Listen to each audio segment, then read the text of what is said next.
Hey, I'm just messing around here. Steve Zook, welcome back to the Guitar Ladder System and Pokesoo channel. And I just want to talk. Yesterday I was talking about the major 13 flat 5 chord families resolving as 7 sharp 5 sharp 9, 13 9, 13 13 flat 9. Today I just want to talk a little briefly about some of the different systems of improvisation, but I want to make the point that it's not something that when you improvise, if you're always thinking, then you're not going to be as musical. This is something that you do when you practice.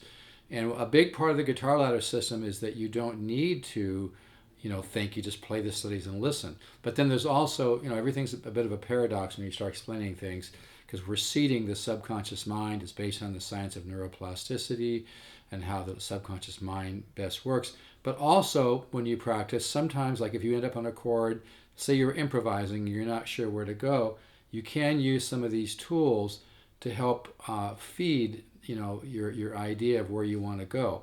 And then, like I said, when you're improvising and you're not practicing, then you just let it happen. But the practicing, sometimes you'll be improvising and you'll end up on a chord, you're not sure where to go. You can use some of these tools. Now, don't overcomplicate or think that just because one of the tools is simple that it's not effective, because your subconscious mind records everything that you do. Everything is recorded in your subconscious mind. That's why even simple things like chromatic improvisation, taking a chord and just coming down half steps, it sounds different no matter where you are, even the same chord. So your brain is recording the sound of this chord in different areas. This is a great chord, by the way. Okay, it's this is a 7 chord with a sharp 9. Okay, and then if you add this note, depending on how you look at it, it could be a flat 13, or it could just be, see, every chord has many different names depending upon, what reference point you look at. It's more important to think about the color of the chord. This is a dominant chord. It's got the sharp 9 in it, but it's good to move that in different places. And again, don't overanalyze it and think, well, gee, that's not very complicated. How could I be learning anything there? You're recording the sound of that chord in different areas of your guitar, and that gets stashed away into your subconscious mind. Now, you could take that idea and kind of maybe come down to a 13, 7 sharp 5 sharp 9, or 7 sharp 9 to 13, okay? To 13. See, and that gives you a little bit more color. So this second string's coming down, right? And then you're shifting between that chord and the dominant 13 chord, okay? Maybe I'll throw in this form. So in other words, you see what I'm doing? It's like I'm just kind of coming down chromatically on one string, but then I'm changing the chord form around it. There's no reason to analyze this. Something that simple, just taking the B string, coming down half steps, but switching the chord form for each point of the note that changes on the B string. So it's simple, but it's about inputting information into your subconscious mind, okay, or seeding, like you plant a seed in good soil. So all these little things. Now, some of my chord studies are very, very musical and almost like little jazz pieces or whatever, but it's important that the ones that might not be as musical to your ear, or if I give you kind of an assignment to work on something, that you don't judge and analyze it. You can take a 4-chord part of chordal harmony, which is perfect force. Come down in half steps. Okay, you can also do the 4 chord goes nice to a 13. And the common tone's real good. Like you take one note that's a common. These are just some of the different systems of improvisation. Like I said, when you get into it, you'll start combining all this. It'll just happen, But it's good to think about it a little bit.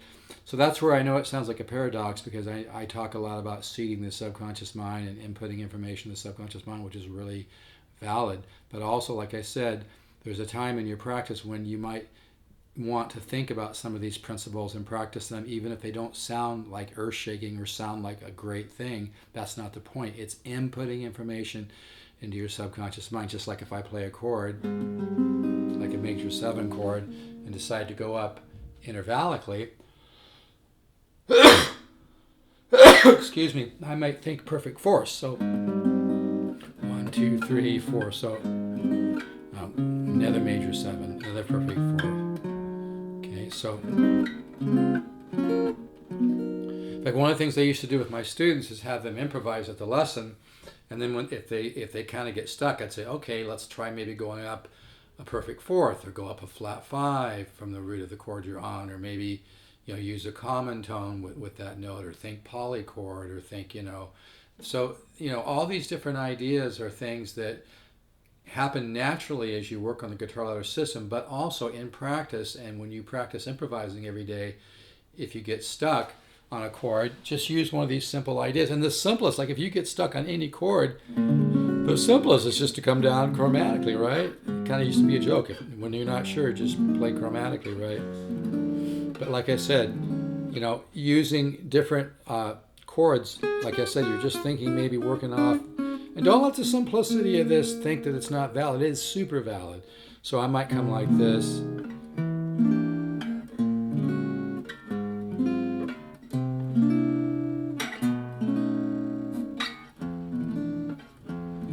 So I'm just kind of coming down chromatically on the B string and then changing the chord form around that. And you don't have to think diatonic. I mean, again, diatonic is only one small piece of the puzzle, and it gets really boring if you're always thinking diatonically. So, and that same idea could be done on the high string. Like, it's good to do things that don't even sound great sometimes, because you'll run into things, and then your mind later will start thinking about it and actually try things while you're sleeping. It's really an interesting study, the way the mind works. So anyway, those are just a couple simple ideas. I'm going to try to do a simple video every day on this. But yeah, the guitar ladder system is around 200 studies. I don't send it all at once. Chart and video. More material does not mean faster results. And if you focus on results, you won't get results as good.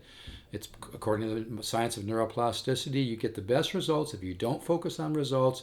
You just stay positive and stay in the here and now. And also, just real quick before I almost forgot, cross-pollination. That's what a huge part of the guitar ladder system is, cross-pollination. That's why the material that I give you, even if it's not a ton, because if I give you too much material, it's not going to cross-pollinate.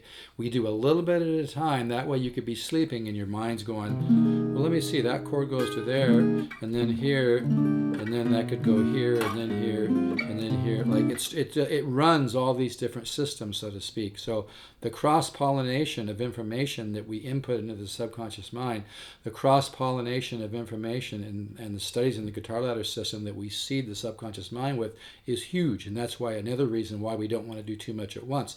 We want that information to cross-pollinate.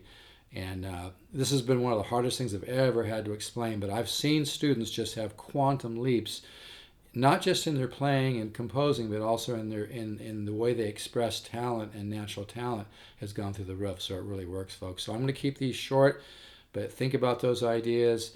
And if you really want to take a quantum leap in your guitar playing and understanding of music and learning to compose and discover your own unique harmonic point of view, and just really accelerate 5, 6, 7, 8, 9 times faster than you would without the guitar ladder system, I suggest you jump in.